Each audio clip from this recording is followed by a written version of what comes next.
DD किसान, बदलते भारत की शान।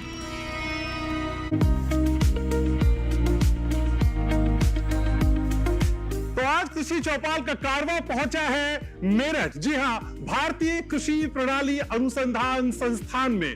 बात आलू की, गेहूं की, सरसों की, चने की भी।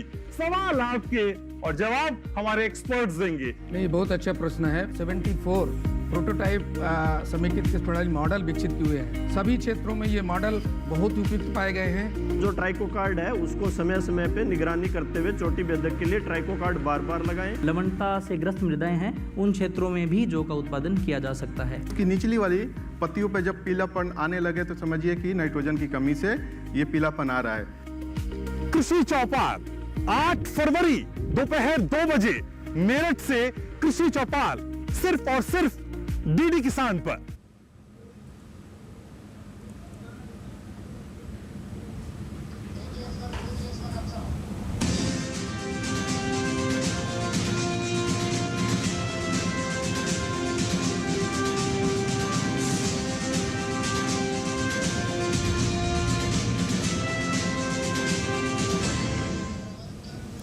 नमस्कार, किसान समाचार में आप सभी का स्वागत है। सबसे पहले मुख्य समाचार। कृषि मंत्री शिवराज सिंह चौहान ने की कृषि विभाग की समीक्षा बैठक। रबी सीजन की बुआई के लिए जानकारी। विभिन्न राज्यों में मौसम की वर्तमान व संभावित व जलाशयों की स्थिति का भी लिया जायजा।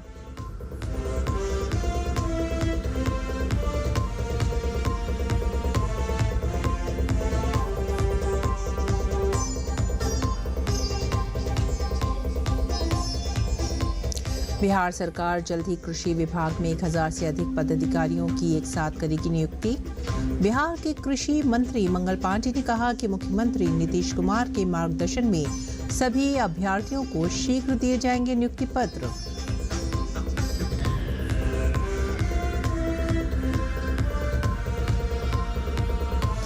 आम बजट से पहले केंद्रीय मंत्रिमंडल ने एथेनॉल की खरीद में बढ़ी हुई कीमतों को दी मंजूरी। एक अन्य फैसले में 16,300 करोड़ रुपए का नेशनल क्रिटिकल मिनरल्स मिशन को भी दी गई मंजूरी।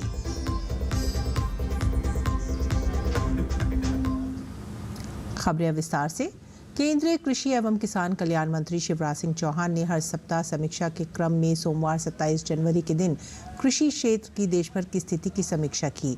इस दौरान रबी सीजन की बुआई की जानकारी लेने के साथ ही उन्होंने विभिन्न राज्यों में मौसम की वर्तमान व संभावित व जलाशयों की स्थिति तथा विभिन्न उपज के थोक व खरीची मूल्यों की स्थिति की जानकारी लेकर आवश्यक दिशा निर्देश दिए।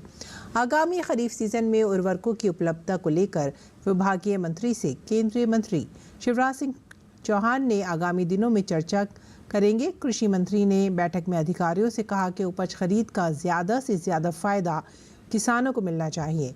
उन्होंने कहा कि विभिन्न योजनाओं के माध्यम से सीधे किसानों को लाभ मिलना सुनिश्चित किया जाना चाहिए।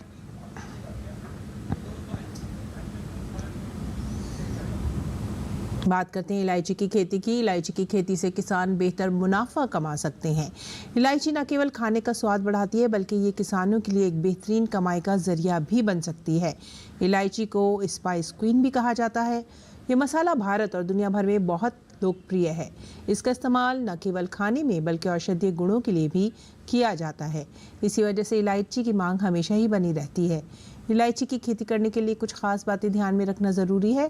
इलायची के पौधे अच्छे से बढ़ने के लिए उपजाऊ और जल निकासी वाली मिट्टी में ही उगते हैं।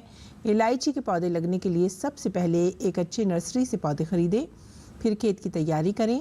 खेत में अच्छी तरह से जैविक खाद डालें ताकि मिट्टी में ज़रूरी पोषक तत्व मिल सकें। इलायची के पौधे को एक दूसरे से कम 1 मीटर की दूरी पर लगाना चाहिए। जब पौधे लगाए जाएं तो पानी देना ना भूलें। इलायची को नियमित रूप से पानी की ज़रूरत होती है, लेकिन ध्यान रखें कि पानी जमा न हो। इसके अलावा घास और छोटे पौधों को हटाना भी ज़रूरी है ताकि इलायची के पौधे अच्छी तरह से बढ़ सकें।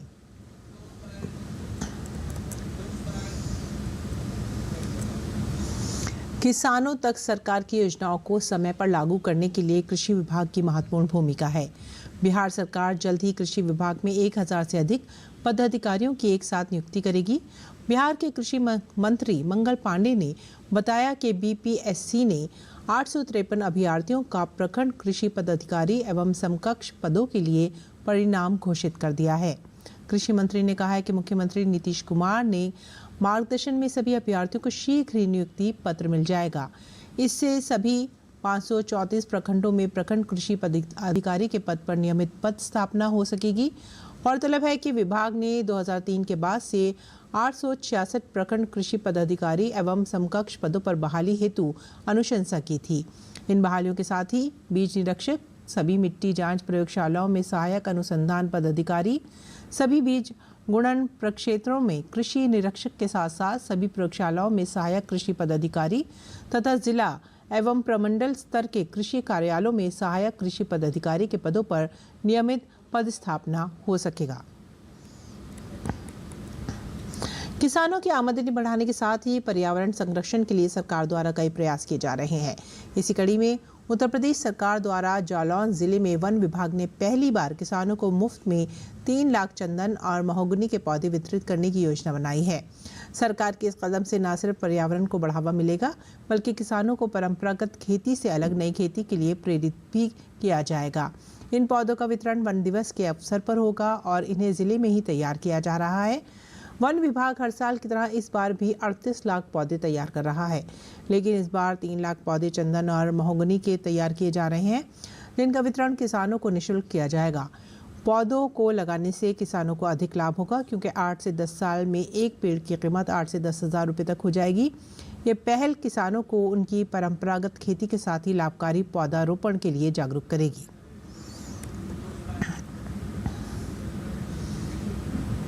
मध्य प्रदेश के मुख्यमंत्री डॉक्टर मोहन यादव जापान के दौरे पर हैं।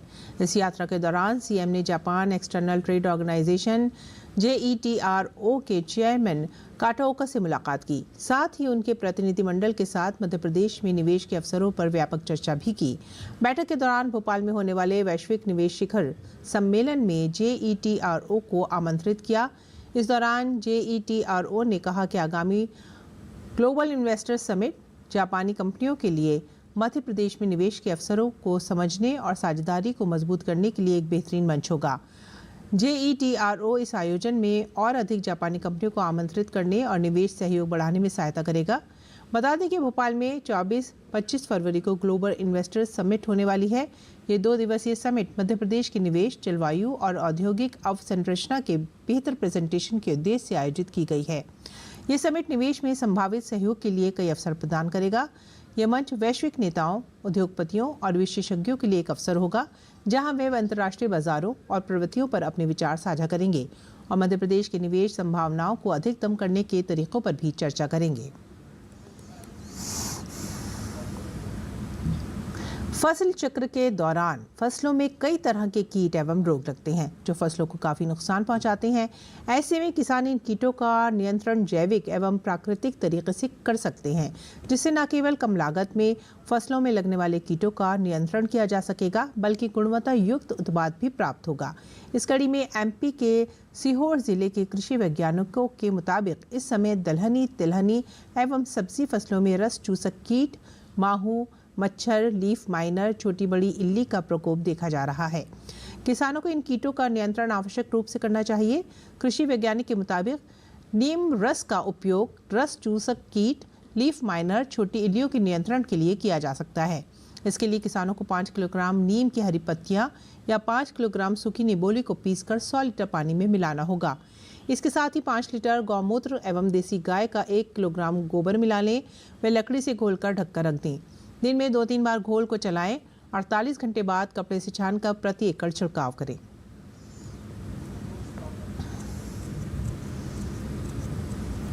हरियाणा सरकार के निर्देश पर राष्ट्रीय खाद्य सुरक्षा मिशन स्कीम के तहत गांव राताकला में जिला स्तरीय कृषि मेले का आयोजन किया गया है। कार्यक्रम में जिला प्रमुख डॉक्टर राकेश कुमार ने मुख्य अतिथि के तौर पर शिरकत की। राकेश कुमार ने कार्यक्रम से संबोधन करते हुए लोगों को सरकार द्वारा मोटा अनाज को बढ़ावा देने की योजना व फायदे के बारे में भी जानकारी दी। मोटा अनाज खाने से बीमारियां दूर रहती हैं। डीडीए डॉक्टर देवेंद्र सिंह ने किसानों को कृषि विभाग की विभिन्न योजनाओं के बारे में बताया। कृषि विज्ञान केंद्र महेंद्रगढ़ के वैज्ञानिक डॉक्टर जयलाल ने कम पानी में ज्यादा पैदावार के साथ गेहूं की नई किस्म के बारे में तथा पशु चिकित्सक डॉक्टर नितिन सोनी ने किसानों को पशुओं में आने वाली बीमारियों तथा गाय व भैंस पर सरकार द्वारा दी जा रही सब्सिडी के बारे में जानकारी दी।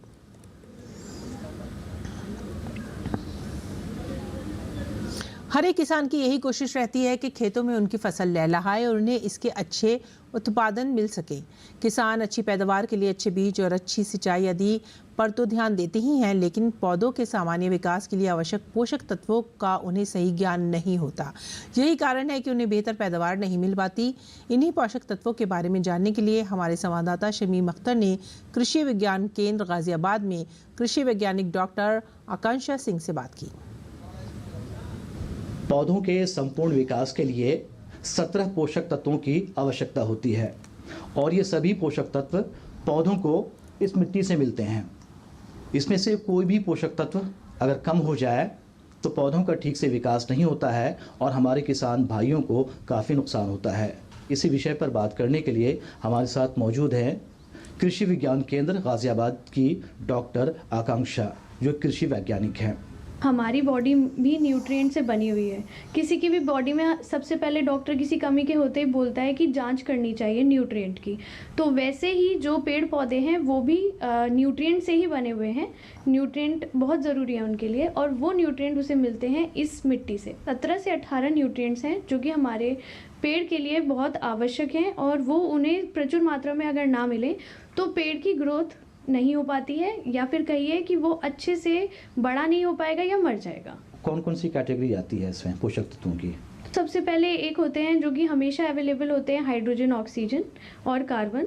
इसके अलावा जब हम बात करते हैं मैक्रो और माइक्रो न्यूट्रिएंट की, तो मैक्रो मतलब वो न्यूट्रिएंट जो कि ज़्यादा मात्रा में हमारे पेड़ पौधों को चाहिए होते हैं।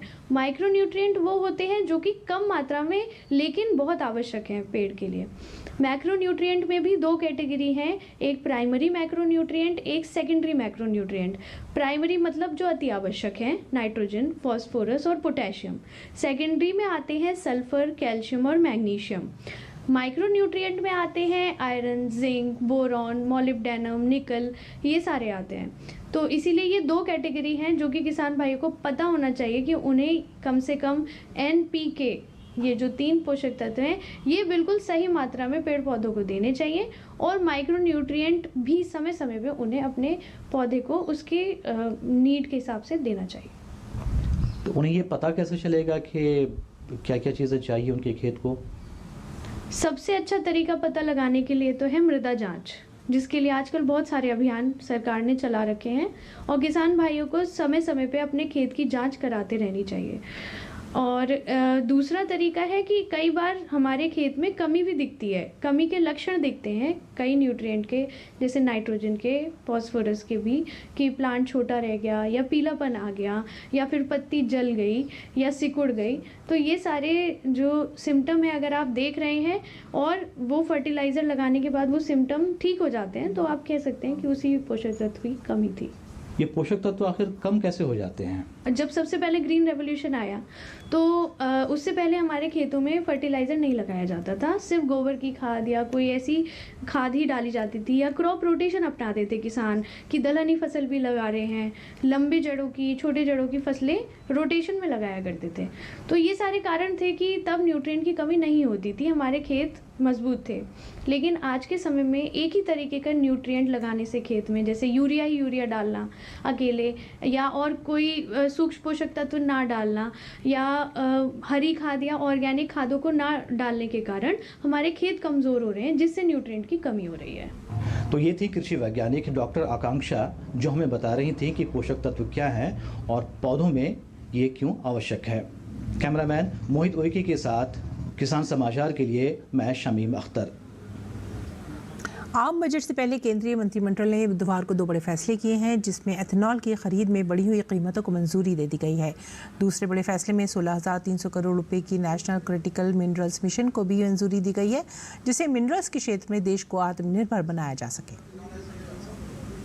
केंद्रीय मंत्रिमंडल की बुधवार को हुई बैठक में 2 बड़े फैसले हुए हैं, केंद्रीय मंत्री अश्वनी वैष्णव ने इन फैसलों के बारे में जानकारी दी, जिसमें एक फैसला किसानों की राहत के लिए है, जिसमें सरकार द्वारा इथेनॉल की खरीद में बढ़ी हुई कीमतों को मंजूरी दी गई है। फैसले के अनुसार इथेनॉल ब्लेंडेड पेट्रोल प्रोग्राम के तहत सी हैवी मोलासिस यानी CHM के लिए 56.58 रुपए प्रति लीटर से बढ़ाकर 57.97 रुपए प्रति लीटर किया गया है। इस फैसले से किसानों को फायदा मिलने के साथ साथ देश की कच्चे तेल पर निर्भरता कम होगी और विदेशी मुद्रा बचाने में मदद मिलेगी। इथेनॉल का उपयोग वाहन ईंधन के रूप में हो रहा है, जिससे वायु गुणवत्ता में भी सुधार होता है। हम सब जानते हैं कि एथेनॉल के उपयोग से देश में इकोनॉमी में बहुत बड़ा एक बेनिफिट हुआ है। किसानों के लिए भी फायदे में है, फॉरेन एक्सचेंज भी बचता है और एनवायरनमेंट को भी लाभ होता है। किसानों को केवल पिछले ही जो एथेनॉल सप्लाई ईयर यानी अक्टूबर तक सप्लाई होती है एथेनॉल की, उस ESY में 40,000 करोड़ रुपए का पिछले साल बेनिफिट हुआ है। इसके अलावा दूसरे बड़े फैसले में कैबिनेट ने 16,300 करोड़ रुपए के नेशनल क्रिटिकल मिनरल मिशन को मंजूरी दी है। केंद्र सरकार के इस मिशन का उद्देश्य ग्रीन टेक्नोलॉजी के लिए बेहद जरूरी क्रिटिकल मिनरल के लिए बेहतर वैल्यू चेन को स्थापित करना है, जिसमें क्रिटिकल मिनरल सेक्टर में भारत को आत्मनिर्भर बनने में मदद मिलेगी। आज माननीय प्रधानमंत्री जी ने नेशनल क्रिटिकल मिनरल्स मिशन इसको आज अप्रूवल दिया है। 16,300 करोड़ रुपए का ये मिशन है, 16,300 करोड़ रुपए का मिशन है और 6 वर्षों तक ये मिशन का इनिशियल फेज रहेगा। 24 क्रिटिकल मिनरल्स को आइडेंटिफाई किया गया है। ये नेशनल क्रिटिकल मिनरल्स मिशन से देश में एक बहुत बड़ी जो इंपोर्ट डिपेंडेंस थी वो खत्म होगी। आत्मनिर्भर भारत बनने में बहुत बड़ा ये स्टेप है और साथ ही साथ जो हमारी नेशनल सिक्योरिटी है, एनर्जी ट्रांजिशन है, उसको ये मिशन सिक्योर करेगा।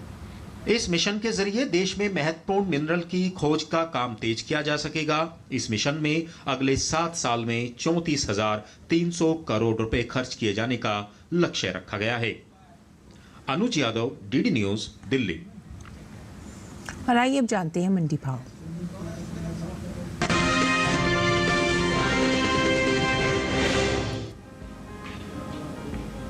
भारत की जलवायु सभी प्रकार के ताजे फलों की खेती के लिए अच्छी मानी जाती है।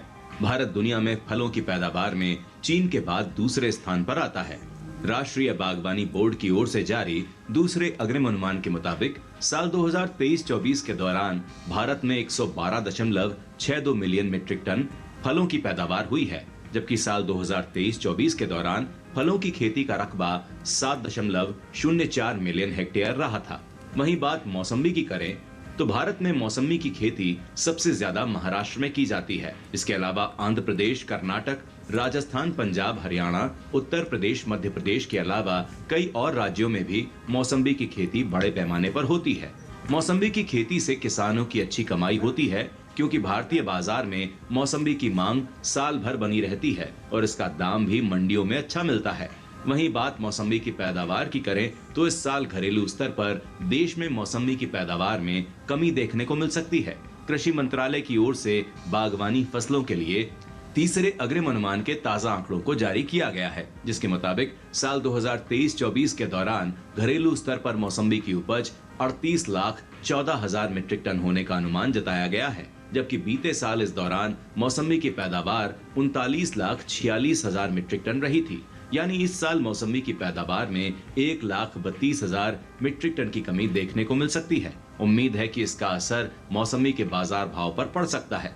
वहीं कुल बागवानी फसलों की पैदावार को देखें तो हाल ही में कृषि एवं किसान कल्याण विभाग ने विभिन्न बागवानी फसलों के क्षेत्रफल और पैदावार को लेकर तीसरा अग्रिम अनुमान जारी किया है, जिसके मुताबिक साल 2023-24 के दौरान घरेलू स्तर पर देश में कुल बागवानी फसलों की पैदावार लगभग 353.19 मिलियन टन होने का अनुमान जताया गया है, जो साल 2022-23 के अंतिम अग्रिम अनुमान की तुलना में लगभग 22.94 लाख टन कम है।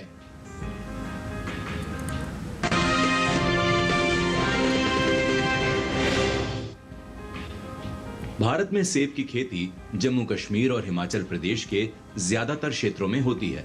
साथ ही उत्तराखंड के कई ऐसे पहाड़ी इलाके हैं जहां सेब की खेती बड़े पैमाने पर की जाती है। इसके अलावा अरुणाचल प्रदेश, नागालैंड, पंजाब और सिक्किम में भी सेब की खेती की जाती है। वहीं बात सेब की पैदावार की करें तो इस साल घरेलू स्तर पर देश में सेब की पैदावार में बढ़त देखने को मिल सकती है। कृषि मंत्रालय की ओर से बागवानी फसलों के लिए तीसरे अग्रिम अनुमान के ताजा आंकड़ों को जारी किया गया है, जिसके मुताबिक साल 2023-24 के दौरान घरेलू स्तर पर सेब की उपज 26,99,000 मीट्रिक टन होने का अनुमान जताया गया है, जबकि बीते साल इस दौरान सेब की पैदावार 26,75,000 मीट्रिक टन रही थी। यानी इस साल सेब की पैदावार में 24,000 मीट्रिक टन की बढ़त देखने को मिल सकती है। उम्मीद है कि इसका असर सेब के बाजार भाव पर पड़ सकता है।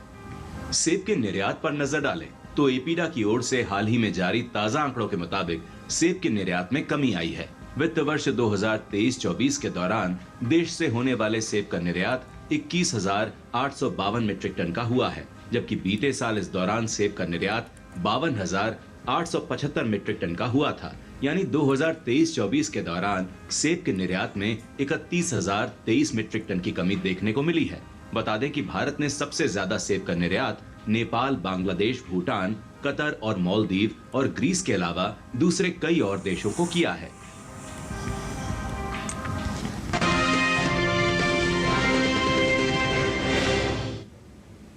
और आइए बात करते हैं मौसमी खेती की। किसान इस मौसम में कैसे रखें अपनी खेती का ख्याल, देखते हैं।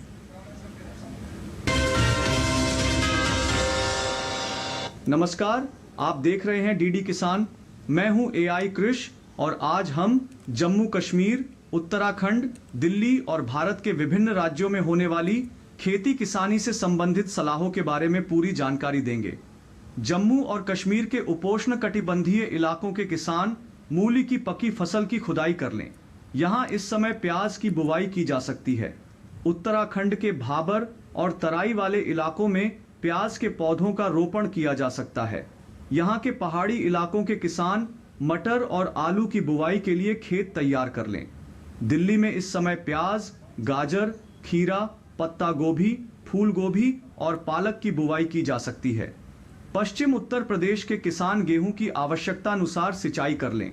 वहीं पूर्वी उत्तर प्रदेश के किसान कद्दू वर्गीय सब्जियों की बुवाई कर सकते हैं।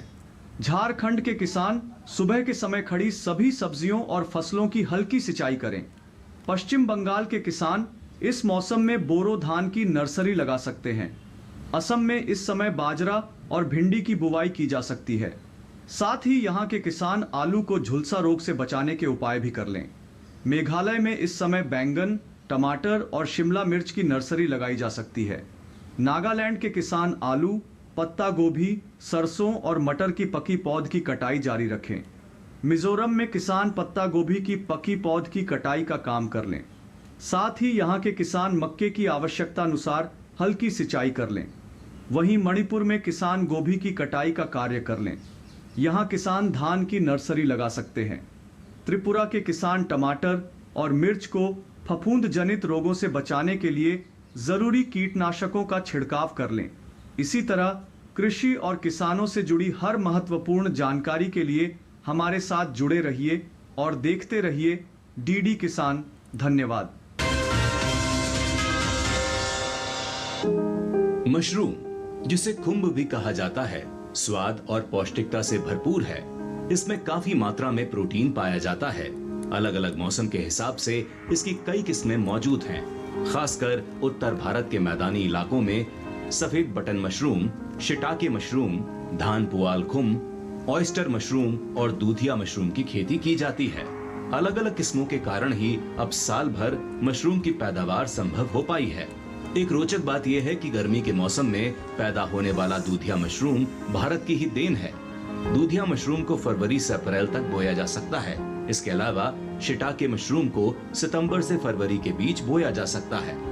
ऑयस्टर को ढींगरी मशरूम भी कहा जाता है। इसकी खेती लगभग पूरे साल की जा सकती है। मशरूम की बुआई के लिए कंपोस्ट तैयार किया जाता है। कंपोस्ट गेहूं के भूसे या धान के पुआल, गेहूं या धान के चोकर, ammonium sulphate, urea, potash, gypsum और शीरे से तैयार किया जाता है। भूसा 1 साल से अधिक पुराना और बारिश में भीगा नहीं होना चाहिए। इस तरह तैयार कंपोस्ट की 8 से 10 इंच की परत ट्रे या थैलियों में भर दी जाती है। बटन मशरूम के कवक जाल की वृद्धि के लिए 22 से 25 डिग्री का तापमान और 80 से 85% नमी होनी चाहिए। बोने के लिए हवादार और तापरोधी मशरूम घर बनाया जाता है, जिसके भीतर तापमान और जरूरी नमी को बनाए रखा जा सके। मशरूम घर का फर्श पक्का होना जरूरी है। 1 वर्ग मीटर क्षेत्रफल में औसतन 8 से 10 किलो मशरूम की उपज होती है, जो 100 किलो कंपोस्ट में 6 से 8 हफ्तों में प्राप्त होती है। तुड़ाई के बाद मशरूम को बहते पानी में धोकर तुरंत 5 डिग्री सेंटीग्रेड पर ठंडा कर लेना चाहिए। इसकी पैकिंग 200 ग्राम या 500 ग्राम के थैलों में की जाती है। मशरूम की फसल बहुत तेजी से बढ़ती है और इसलिए बाजार का इंतजाम बेहद आवश्यक है। और हाँ, जंगली मशरूम और खाने वाली मशरूम अलग अलग होती हैं, इसलिए मशरूम के लिए नजदीकी कृषि विज्ञान केंद्र या कृषि विश्वविद्यालय से ट्रेनिंग जरूर लें।